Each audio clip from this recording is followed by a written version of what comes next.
Hi guys, this is Ate Sel. For today's video ay mag-garlic butter mix seafoods naman po tayo. At ito na nga po, iba-brown lang natin yung bawang. Butter. Bago ko nilagay yung butter guys, brown ko muna yung bawang. Paminta powder. Sugar para mag-balance yung lasa. Asin. Ketchup. Ayan, paubos na yung ketchup natin guys. Chili sauce.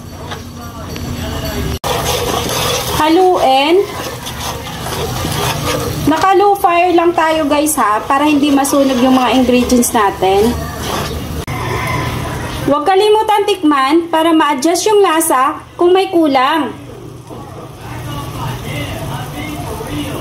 Okay na po siya guys. Ilagay ang pusit. Na-blanch na po pala natin to guys. Hipon.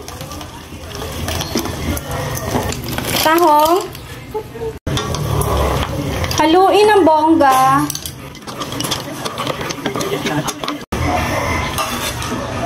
Chop na siling haba at saka dahon ng sibuyas.